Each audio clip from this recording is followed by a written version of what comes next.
Hello, everyone, and thank you for joining the NITECAP speaker series on alcohol licensing reform. My name's Brian Block. I'm the board treasurer and one of the founders of the NITECAP Alliance, the Nighttime Economy, Culture, and Policy Alliance. We're a nonprofit organization dedicated to advancing nighttime management and governance in the US. And we do that by building and supporting the growing network of nighttime managers in local government, and advancing thinking, practices, and discussions around nighttime management and developing practical solutions and model policies to support cities. We do that through policy papers, blog posts, presenting at conferences, and webinars like this speaker series. If you like what you see, please consider becoming a contributing member of the NITECAP Alliance and join the growing network of supporters and advocates for nighttime management. It's only $25 and goes a long way towards supporting our work. This speaker series, you're going to join in progress between Ben Van Houten and Raheem Manning, is on alcohol licensing reform. And historically, alcohol licensing has been part of a perspective and framework focused on restricting and limiting alcohol, if not preventing it altogether. Inherent in this outdated perspective is that alcohol is connected to and will lead to crime and disorder. Many of the regulations on the books are still left over from this era.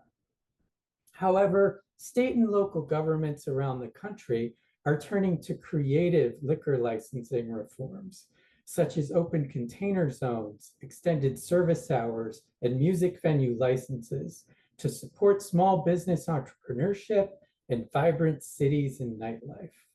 Through this webinar, you'll learn how city staff and nightlife advocates can work collaboratively to reform alcohol laws and help nighttime economies thrive.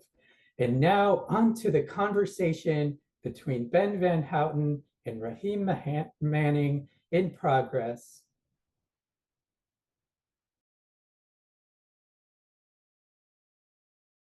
The country, because I know you did a lot of research on some of the other municipalities and how that liquor licensing price can be a barrier.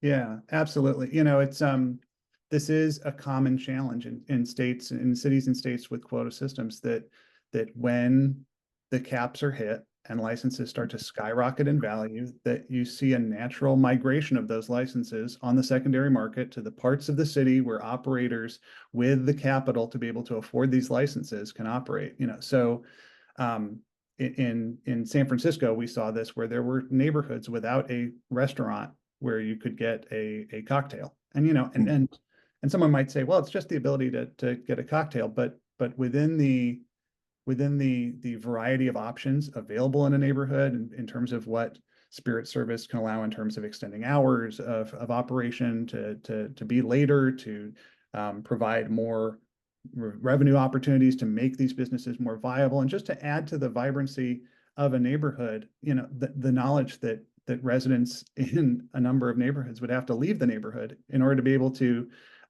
get a cocktail with dinner, just really speaks to the inequity for both those residents and entrepreneurs in those communities as well. That is something that we saw over time in San Francisco, and actually looked at some models across the country. Actually, Boston, Massachusetts had a program to create a new class, a new type of a liquor license, a full restaurant liquor license, specifically for certain neighborhoods.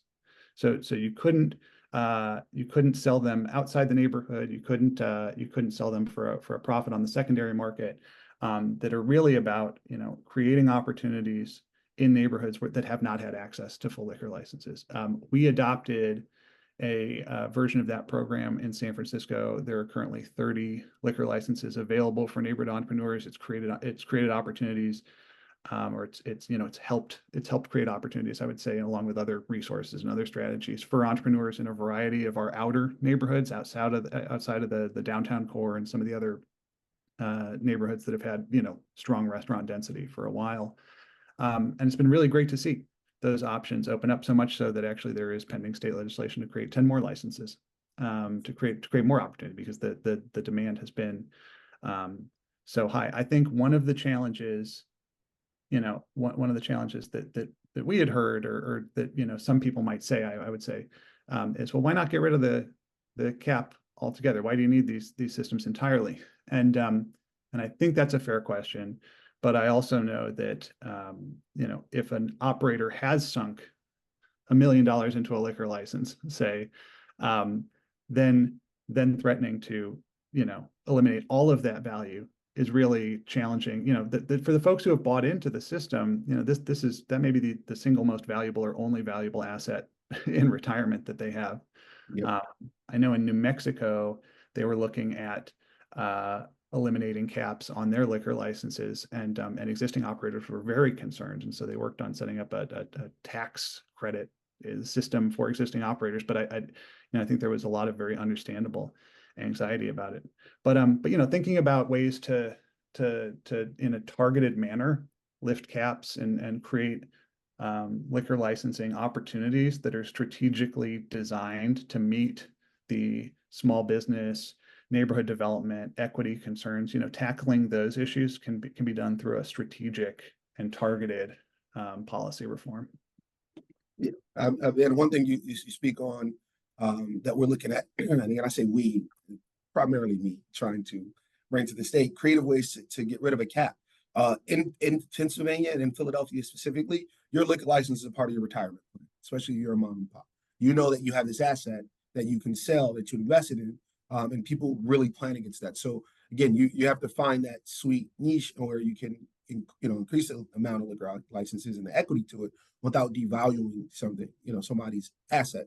One of the ways I think that can happen in Pennsylvania, and this is just kind of speaking to some of the brainstorming I've been doing to kind of brain, like, how do we solve this problem, is that I think when you're looking at states who seem back into this cap and kind of gridlocked by it for progression, I think what we can do is, if we can do credits, kind of like New Mexico did, but not as a tax credit, but like, hey, you freeze the value of the liquor license now.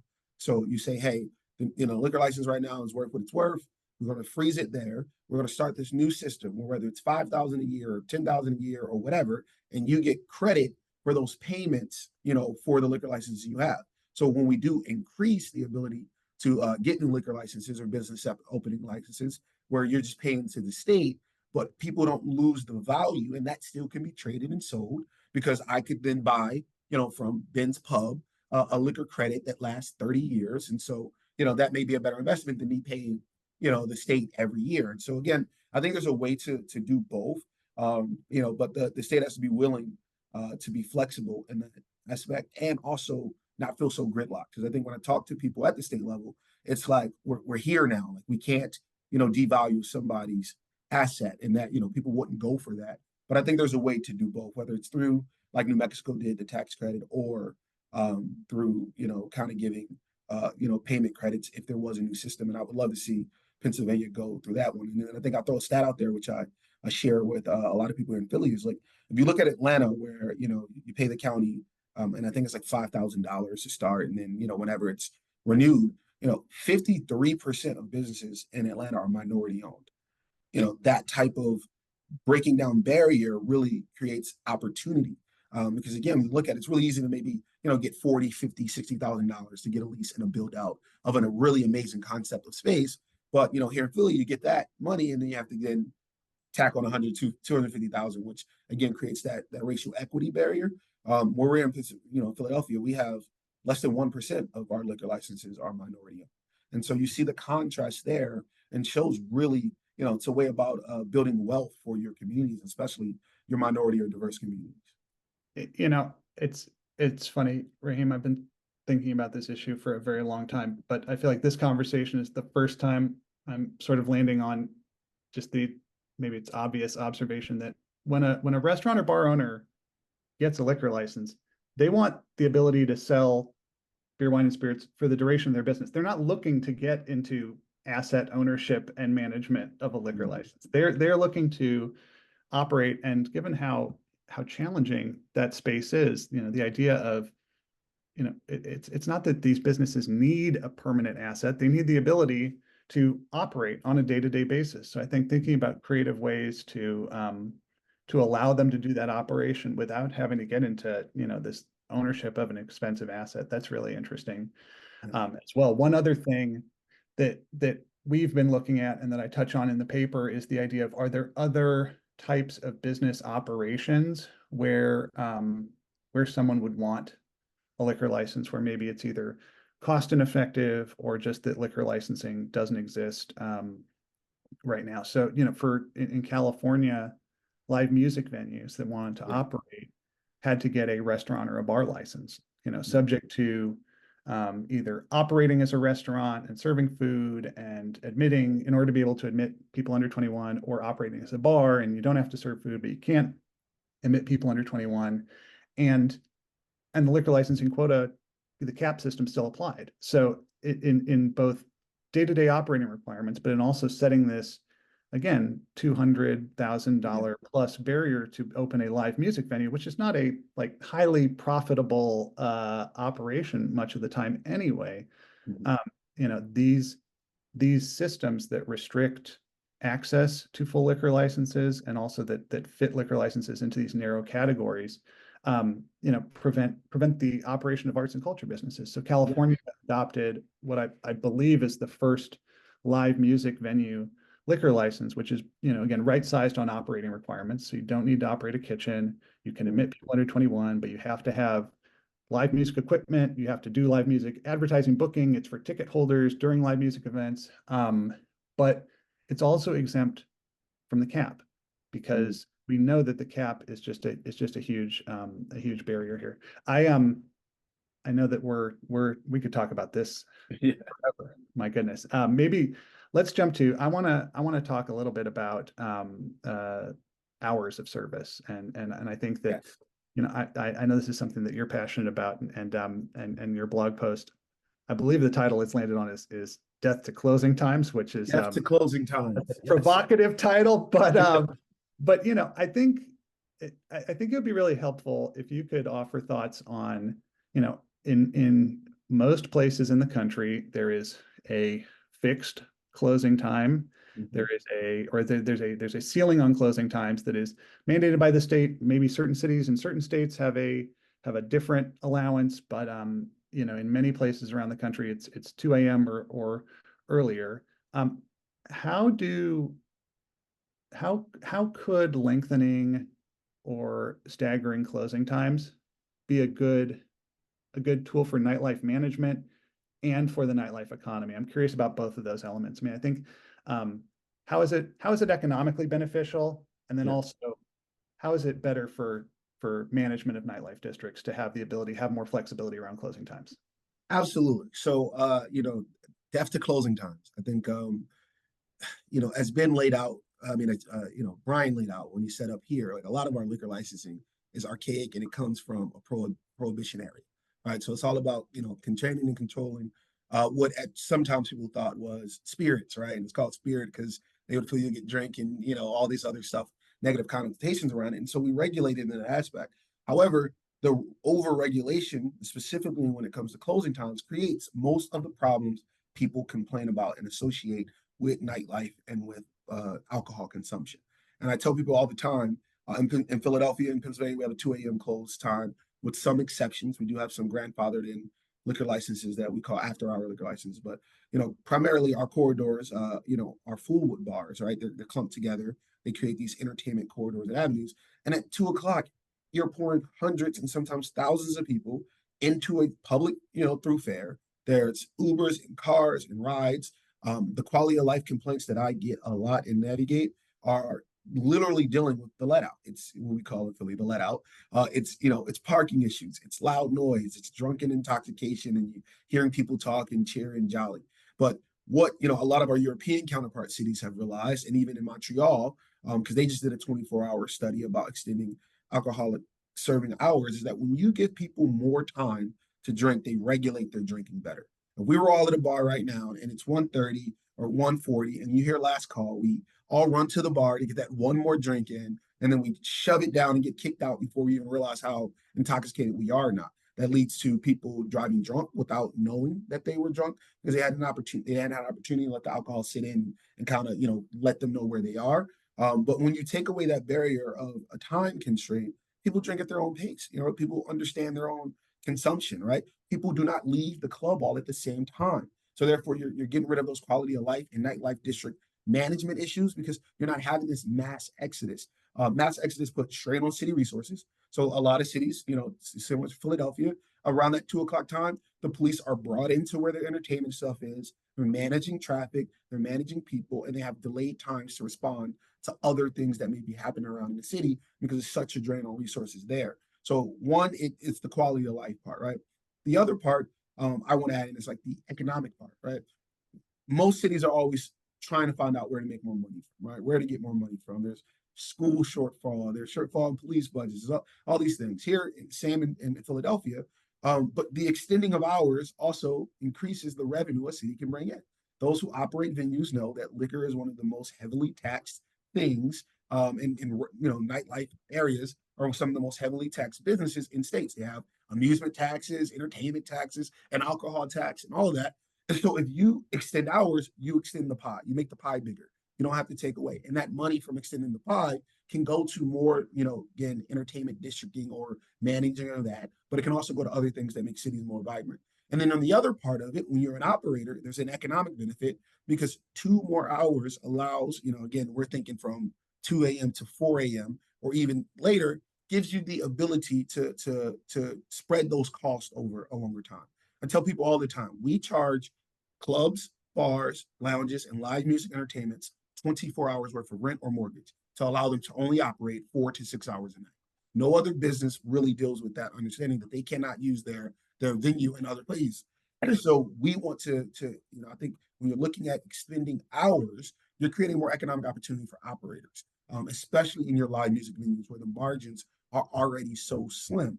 And so therefore you're increasing the economic part there. And then I think the other part I think is for Philly, and I want to speak specifically for the geographical footprint of Philadelphia, where we are less than a 2 hours drive to New York or to DC, which have later hours for us, right? New York goes to 4 a.m., DC goes to like 3:30 or so. And that is a determining factor of how people visit a city, right? We can easily go to New York on the public transportation and enjoy 2 extra hours, and people do that. So we export a lot of our dollar when it comes to nightlife because people will go to New York. You don't have to get a hotel, and then you come back, right? But we don't get the reciprocation because no one's coming from New York to party in Philly if they want a couple extra hours. So for Philly, it's a competitive tool as well.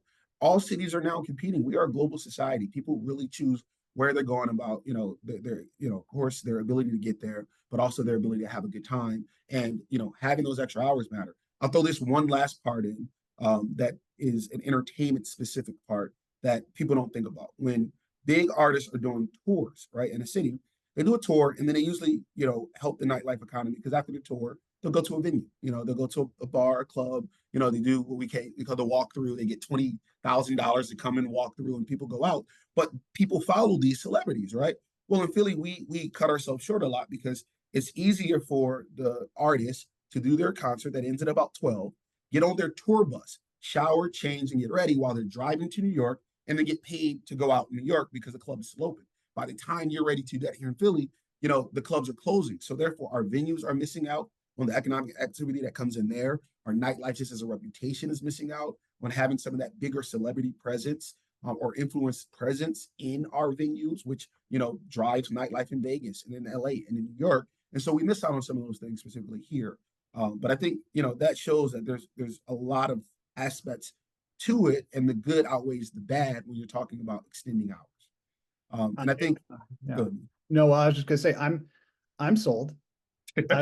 I was sold before this conversation though, and I'm wondering, there have been efforts to extend service hours a number of times in California over the last decade that have not been successful to date. I know that a number of states have advanced some pieces of legislation around extending service hours that haven't gotten traction. I know that the District of Columbia has had some success with extending service hours on holidays and weekends and for special events, although they can do that through the DC council, as opposed to going to council. Mayor has that power. Yeah. That's right. So I'm wondering, as you think about this more, like, what is it that it takes to move the needle here? And I guess I'll tee up, and I'm curious for your reaction to it. Like, my sense is that when you talk about extending service hours, especially at a statewide level, but even just at a citywide level, that the fear of the unknown consequences is so major that that people at the state level, people in other neighboring cities and counties are concerned about impacts that are just unknown, and that there is a lack of, I think, vision around what those impacts are going to be, how they are. So I guess how do I'm answering my own question of why these things aren't successful, but I'm curious, in terms of building the case for extending service hours, how much does that sort of planning, visioning, coordination, and collaboration with other stakeholders who might be impacted to really paint the picture that you're talking about, which is not that every restaurant or bar is open all night and serving alcohol all night, because that's not even what they want. But how do you tell that story around what more effective management of that of an extended hours universe would look like? Yeah, I think the first thing is you have to get rid of the stigma around it, right? Most people think, you extend the hours, people are going to just be drunk and cause all types of, make bad decisions or whatever the case may be. But just because a bar closes at 2 a.m., it doesn't close a person's access to alcohol. People have bars at home, people can get alcohol in a multitude of other ways, right? So we have to take that longer hours mean more problematic behavior, such as drunk driving. Mothers Against Drunk Driving is a big adversary to extending hours in a lot of places, and they typically will go and testify. But you have to realize you have to take that away, right? People who make bad decisions in that aspect can make that from the house or from a venue, right? So taking away the stigma there. I think the other part is talking about the benefits. Like one more research. I love that Montreal just did their study. I've referenced that a lot when advocating here in Philadelphia. And then I think the other thing, when you're looking at states, right? Pennsylvania is a very unique state, right? There's Philly, which is a very liberal, pool for the state, the population center. You got Pittsburgh, and then it is very much like Kentucky in between. We actually call it Pennsyltucky. It's like our kind of, political makeup there. And so when you look at that, you have to allow municipalities to do what works for them. And so what I'm proposing for our state partners is that we pass a law that says cities in the first class or second class, which includes Pittsburgh, Allison, they can control their alcoholic service hours so they can do what works. Lackawanna County doesn't want 4 a.m. alcohol, and that's fine. Like these other counties in our state may not want that, but that holds up the progression because we tie it all together. So I think when we looking at decentralizing the rules to allow cities that want, or counties or municipalities that want to extend, see the benefit of extending, to do that, and those who don't, to not be able to. I think the other thing, when you're talking about what is the storytelling, how do you start getting people to listen? I have a really huge carrot right now, and some other cities in the US have carrots, and it's called the World Cup. We are a World Cup host city in 2026. And it's great that you bring up DC, because one of the first things that DC did when they got the World Cup bid is that the mayor announced that, during the World Cup, the city will be 24 hours of operation, right? And the reason that matters is because when you look at the demographics of the World Cup, it is heavily European, heavily South American. And when you look at how they operate, move, and party, per se, they're used to extended hours. But the other part that I'm talking to our stakeholders and our legislators here is not even just about the drinking part. It's about these people eating and being able to move. They're 6 hours. If you just from Europe and London, they're 6 hours ahead of us. They're not going to be hungry for dinner at 10 o'clock. They're not going to be hungry. They're going to be hungry at 1, 2, 3, and 4. The World Cup is happening over 4 different time zones. Their team may have just won at 2 a.m. and they want to go out and celebrate. And nothing will ruin the reputation of a city than to come and say, I had a great time at the World Cup, but I was hungry and could not celebrate the entire time. And so when I bring that in as like, what's the carrot there? I'm looking at, the preparations for the World Cup. And just to give a little bit more context, in Philly in 2026, we're hosting the World Cup. We have the semi-quincentennial of the United States, which is the 250th anniversary of the signing of the Declaration of Independence, and the MLB All-Star Game all at the same time. We're cleared for 6 matches for the World Cup up to the quarterfinals. Our quarterfinal, which is around the 16 match for those who follow, is on the 4th of July at the same exact time, which also kicks off the MLB All-Star Game. So like you have this, confluence of things that are coming that I am hoping, forces our state legislators to say, hey, how do we innovate? How do we be more flexible? And I think another thing we can talk about when we go to flexibility is the pandemic for us here in Pennsylvania showed some flexibility. So Ben, I would love to hear how California adapted, to show flexibility. Because for a long time, we thought that the Liquor Control Board was just this immovable object. What the rules were, they were. There was no effort to ever change or update. But during the pandemic, when you introduced what we call streeteries or sidewalk cafes, there was such movement, right? We allowed the extension of premises. So that was one of the first updates that happened and now has been permanent, where your liquor license premises can go to 1,000 feet from your property now, right? So that goes beer gardens, the streeteries, things like that. So then I would love to hear some of those innovative things that happened during the pandemic that show we can move the needle. Absolutely. And, I think, so the paper on alcohol licensing that I wrote that last year, and really, I think one of as a sort of post-pandemic analysis, that theme that you just touched on, of that everybody got very creative during the pandemic, policymakers, neighborhood stakeholders, merchants, and the sort of, they got more creative and more quickly than they ever had before, and did not see the negative outcomes that, might be the sort of the fear that would prevent that sort of flexibility. So in California, so we have extended our alcohol service areas to the parklets and the outdoor dining, but the aspect of pandemic flexibility that I think is more exciting, that we're currently working on is our entertainment zones, which is, other states call them social districts or open container zones. So currently San Francisco is the only city in the state of California that can adopt districts where restaurants and bars can serve to-go beverages that you can walk out of the premises with and consume in a shared public space. So for, street events, for street festivals, historically, you can have your drink at the bar up until the door. And then if you want to drink outside, it's some third-party vendor operating at an event, which, is an understandable way that an event makes money. But in terms of empowering neighborhood stakeholders, restaurants and bars on the corridor to create new outdoor activities, to create new outdoor life, we're really excited about the prospect of entertainment zones. So the first entertainment zone has been designated formally in San Francisco, and they'll be up and running later this year. There are other zones that are being contemplated right now, where again, really it's the community stakeholders on those blocks saying we want to do dynamic outdoor. It's not just about drinking outdoors, but it's about what can we do in terms of arts, culture, socializing. What can we do to create new spaces outdoors to build on some of that pandemic success, where people learned to love outdoor socialization in a way that is really positive. So we've been looking in California, and there's legislation right now to expand this program statewide, I should add. But there are models all over the country where over the last decade or so, whether it's the designated outdoor refreshment areas in Ohio, or the work being done in cities in North Carolina and Michigan and Arkansas, and I'm only just naming a few. Like really, truly, the idea that people can walk around outdoors with an alcoholic beverage that they bought inside a business, and that things, the sky didn't fall, like everything is fine, and that actually it's allowing people not to have to go business to business, slam a drink, like really, what if you could actually walk around a neighborhood and see see and experience what the whole neighborhood has to offer? That to me is a really exciting way of reframing.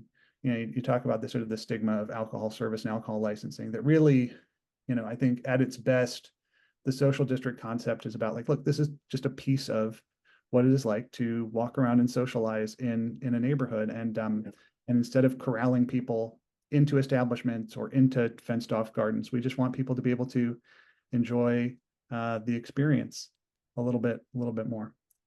Yeah, I think we're running out of time, but I don't know if you have any sort of final thoughts. Yeah, quick thought, and then we can go into questions. I think, one, talking about that flexibility, but I think we also have to look at when you expand the places where you can drink outside and have these good times. Like I think a lot of people look at like Bourbon Street as the example of drinking outside, or maybe Vegas.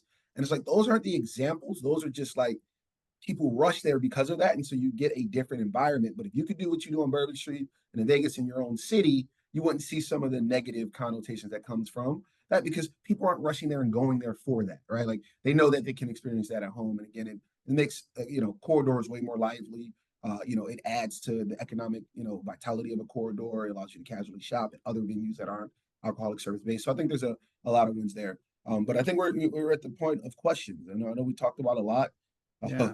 In I know this short Brian's going to be time. coming back. I guess as a final thought before we get to Q&A, we are both nighttime economy managers, but I hope some of what we've sort of touched on here is establishing that this is an issue that impacts everybody. It impacts nighttime economy managers, it impacts urban planners, it impacts community economic development stakeholders, small business owners, residents who want more vibrancy or want to better understand the business mix in their communities. So really, there is a lot that everybody can play a part in thinking about alcohol licensing reform, or just, I think it starts with the question of, well, wait, why does the business mix here look the way it does? Why do we have vacant storefronts, or why is this business only forced to do X, Y, or Z and can't do something else that maybe they want to do? Or, I think asking those questions is a critical first step, but really there is a part to play in this.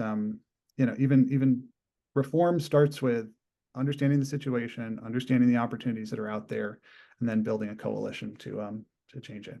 So I think it's great, man. Great points there, but I think the overall message is that there is flexibility that can be had.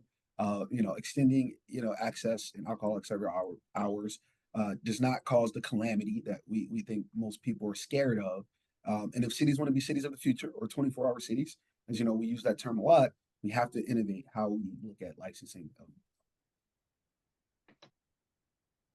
Great discussion, and we've got some questions that have come in.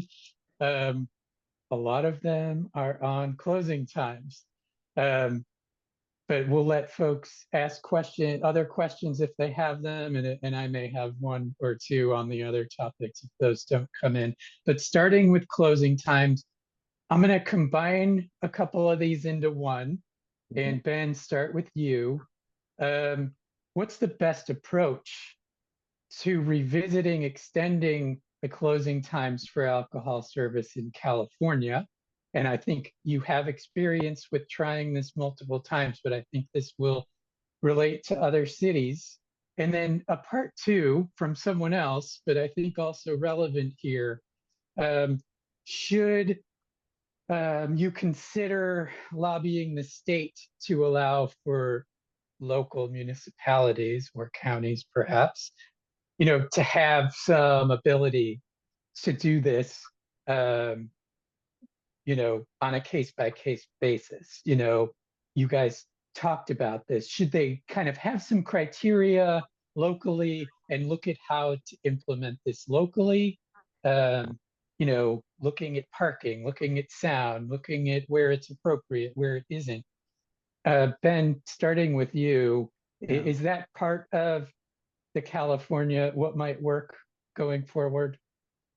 Yeah, so the California proposals to date have a really thoughtful planning process around them that would empower localities to designate areas where extended hours service could happen, and then would enable the businesses interested in participating to apply for an extended hours license from the state. So it's a mixture of state and local control. And in order for a locality to designate an area, they would need to do planning work as part of that process, designating, having a public safety plan, having a transportation plan, and doing some of the proactive work in order to move it forward. And those efforts some of them have gotten very far, but they have not been successful to date. I do think, and this is just my personal opinion, so this is not a proclamation on what the right strategy is, but part of getting people comfortable, to me, is showing that you have the plan and the vision to make it happen. And I think that, understandably, the legislative proposals in California and elsewhere have made that planning process part of the post-adoption, pre-implementation effort. I do wonder if there's more that if stakeholders in California were to pursue it again, or even or in elsewhere around the country, I do wonder if doing more of that visioning at the outset. So it's not just we're going to extend service hours and we're going to do a plan. We'll figure it out in the next year or two. I do wonder if it would be, if it would be cart before the horse, or if it would be, the sort of way to show that commitment to thoughtful planning is, what would a transportation plan look like for extended service hours? What would a waste management plan? What would a safety plan? Where are the areas, whenever extended service hours are proposed, you can find a neighborhood bar or restaurant owner who says, well, this wouldn't work for me. I don't get it, which is totally understandable. And many, if not most businesses will feel the same way, because again, it's not for them. It really is for a arts, entertainment, hospitality, hotel adjacent, like it's those sorts of folks who are going to be most benefited by it. So I think, I do wonder if there are ways to put forth more of a comprehensive vision at the outset of talking about this could help make it more real and make it sound less scary. Because I do think that, getting people to feel more comfortable about it is showing that you have a real vision for how it's going to work. And I wonder if doing some of that work earlier that's just my sort of observation. I think that there's been a lot of very hard fought, very good advocacy in our state and in other states to get this across the finish line. But in terms of just thinking about what it might look like in the future, that's where I'm thinking. Ben, I just want to add one point and a caution, because I know you talked about districting a lot, and we're having that conversation here as well. Entertainment districts, entertainment zones, areas. I want to caution that, because I know if that is not done right, it will create a lot of problems. Meaning, if you designate one area in your city that has later hours, you will create this mad dash when people are at the neighborhood bar or another sector of the city, and they know they can get more and extend the night by running across town to this area. So I think when people are looking at the urban planning, the transportation, the part of it, we have to be very strategic that we don't create these bottlenecks because everybody wants to go there. So I do like the idea of entertainment districting, specifically for licensing and zoning it, concessions in those districts, but making sure that there is enough of them that people have options, and we're not creating this, this tunneling effect that causes all types of other quality of life issues because everybody wants to get to those entertainment zones. Yeah, and I wonder if, again, having those conversations at the outset before the legislation is like, I just think that doing that sort of visioning and having those conversations and exactly, Raheem, I totally agree that those challenges, thinking through the unintended consequences, or maybe intended but under-resourced consequences, that's all so important. That's really excellent. I think that really gets to the questions that were coming in about how strategically to go about this, including planning. Raheem, now I've got a couple questions really more geared towards you. They're around diving in a little deeper to the details around data. You've touched on them, and I think the questioners were kind of, asking about data that they think would be helpful. One is around, and you may or may not have it, but maybe about how to get this data if you don't have it. Drunk driving data. Folks are wanting to know more about that. Where can we get more data on that to show, the impact of drunk driving or the lack of impact based on closing times? And the other data piece, and I'll just give you both so you can kind of take them together or separately, is data on kind of what's happening now, maybe where there's places open till 3 and serving till 3 versus 2. What kind of data do we have on how folks behave? Do they spread out longer? And do we have a more staggered exit? Do we have that kind of limit that kind of urge to overconsume at the end? So those are the two questions on data for you. Do you have it, or how to get it? Yeah, well, first and foremost, I think, here in the US, we are behind on the data of behavioral aspects of extending hours, right? Our European partners and cities have a lot of that data. Here in just our hemisphere, Montreal, their 24-hour study looked at behaviors, drinking behaviors, specifically drunk driving behaviors, all of those things. And the results were very positive. Like extended hours decreased the amount of people who were drunk driving. Again, other kind of issues in that. And so you can look at the Montreal 24 study. I think the other part of it is when you're looking at, okay, what does extended hours do from an economic, standpoint, pedestrian standpoint, city, impact. I have commissioned an economic impact study that will be looking at what does the scope of things look like if Philly goes from 2 a.m. to 4 a.m. That's what tax revenue we're bringing in. What is the strain or lessening of the strain on city resources like policing and emergency management from that point? That is purely looking at, really kind of empirical data. The anecdotal data is kind of hard to get, right? You're talking about people's personality and behavior parts, but you can look at and compare cities. I often look at, New York because it's so close and what they deal with when it comes to drunk driving or other things. But it's kind of hard to compare, the city's landscape and how people move around is a little different in New York than it is in Philly, than it would be in California or in Texas, where people drive everywhere. And so, it's kind of hard. There's a vacuum of data that is needed. And I think that comes because before our roles, no one was really advocating for it in that aspect, right? No one was talking about then, like you said, the planning, the urban designing around it, the transportation and the infrastructure that goes into nightlife and extending those things. So there is a data vacuum in that point. So, I hope that answers your question on like where you can get anecdotal data, the comparison data. But when it talks about extending hours and what that has, we have to look at our European counterparts. And I know Amsterdam in itself, when Merrick Milan first got in, they started looking at less of trying to manage regulating hours, but more about encouraging better behavior from patrons, more responsible partying or responsible drinking and alcohol consumption. And they saw a lot of changes when you took the burden off of the bar or the venue and kind of put it on, the behavioral aspect around extending those hours. And again, it's hard to get hard data on that. On like, okay, was there less drunk driving? Was there more responsible drinking? But as an atmosphere and anecdotal data, they saw a lot of growth in what their nightlife was. One more point on data. The Harm Reduction Journal put out a really interesting study earlier this year that was a sort of study of studies in the area of alcohol licensing and management and entertainment venues and festivals. And in addition to capturing a variety of different studies, they also looked at the quality of those studies. And one of the outcomes that they had in this space that sort of resonated with me is that studies looking at single intervention, single strategy. Do we do this one thing differently than we did it before?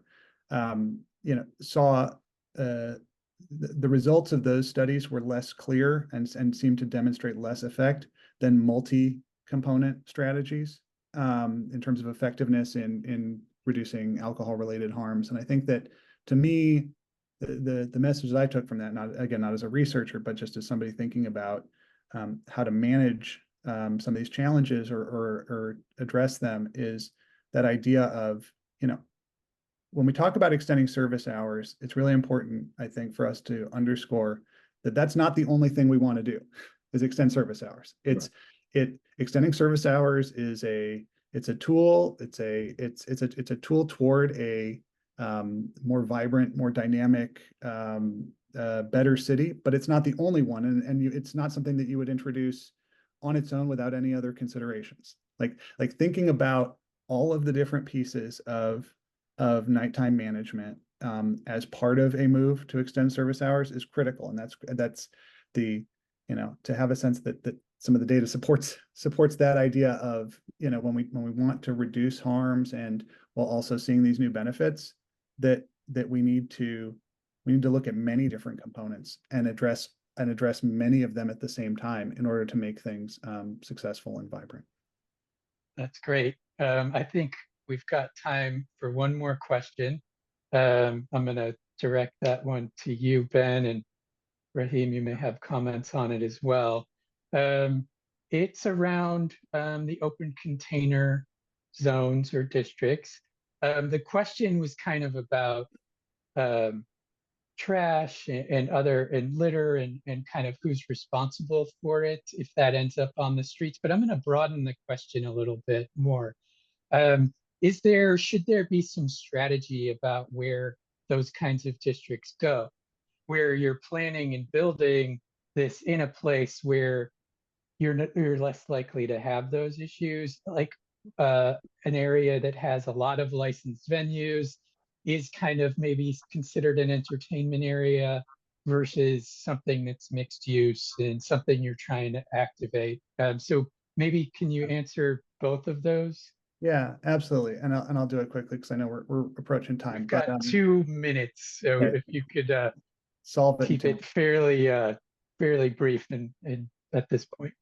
What I would say is that thinking about how to deploy these zones from a perspective of what are the goals that we want to achieve and how do we manage these zones is a critical piece of it. I think so in California, the approach that we've been looking at is actually adopted from in North Carolina, some of the work that they've done around the development of management plans to steward these zones. So thinking about things like waste management, about patron flow, about access to transportation, about all of the different about amplified sound, right? In these entertainment zones, all of those pieces are contemplated, or at least the management plans connect to the various other sort of permits, other tools, other pieces of the puzzle on this, because again, the ability to have open containers is one piece of it, right? But really what you need is a much more comprehensive approach, a strategy